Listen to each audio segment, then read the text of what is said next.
Делата на македонскиот просветител Кирил Пејчиновиќ не се минато, тие се присутни и сега како наследство кој придонесува за обстојување на македонскиот идентитет. Неговиот спомен живее преку битисувањето на македонскиот јазик, историја, но и православната црква. Ова накратко е заклучокот на стручните лица кои дадоа свое образложување на темата духовното наследство на Кирил Пејчиновиќ и влијанието врз современиот македонски идентитет. Историски грандиозна улога и влијание има Кирил Пејчиновиќ во обстојувањето на македонскиот народ, вели Бранислав Светозаревиќ од Државниот архив на Македонија, истакнувајќи го неговото наследство со напишаните книги на народен јазик, градел библиотеки и храмови. Голем број пораки во неговото творештво се уште актуелни. Додека твориме, ние постоиме. Ја препознаваме неговата вештина да се бориме, да не се предадеме и кога е најтешко, вели Светозаревиќ.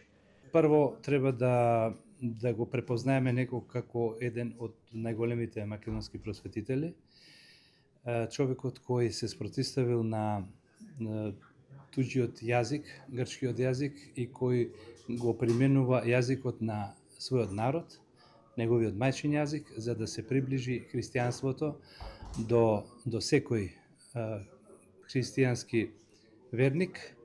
Потоа тој е возобновител на манастирот, Лешучкиот манастир.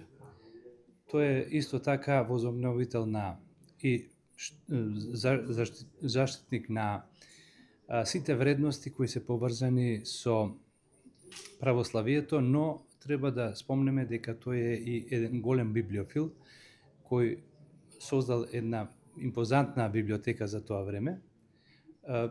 Таа библиотека не само што била корисна за него, за да ги напише неговите дела, таа во исто време била заштитена и спасена од зголемениото влијание на грчката пропаганда во Македонија, која се уште во тетовскиот крај не допрела. Описменувањето на својот народ, што го правил Кирил Пејчиновиќ, помогнало да се пренесува начинот на животот, односно фолклорните елементи, од пред неколку векови па се до денес.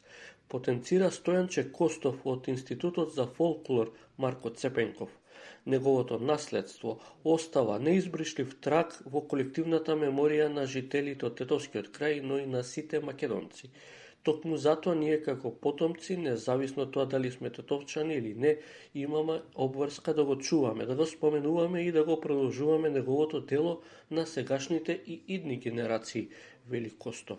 Кирил Пејчиновиќ придонел со тоа што на некој начин преку неговото дело и преку неговото слово тој го описменува народот, обичниот човек, и му дава описменување за да може понатаму тој преку неговите песни, ора и обичаи да го зачувува она што се вика фолклорна традиција и белек на еден народ, односно на едно население кое што живее во ова поднебје.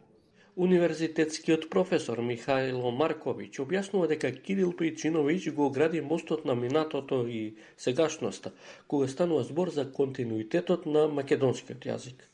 Поентата на панел дискусијата во суштина е да објасниме на пошироката јавност, на публиката, која е поврзаноста помеѓу старословенскиот или старомакедонскиот јазик со Кирил Пејчиновиќ, односно Свети Кирил Лешочки, и стандардниот македонски јазик. Зошто?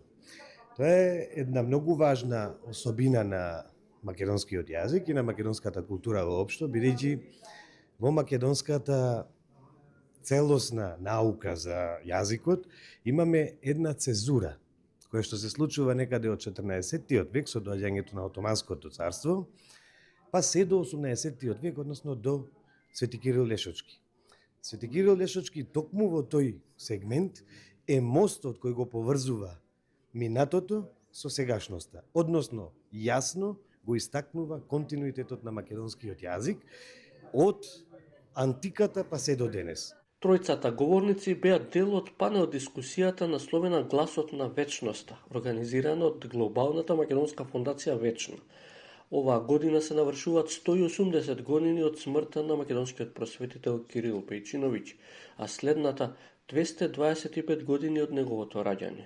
Годинава се бележат и 3 години од неговото прогласување за светец од страна на Македонската православна црква во 2022 година, како Свети Кирил Лешачки.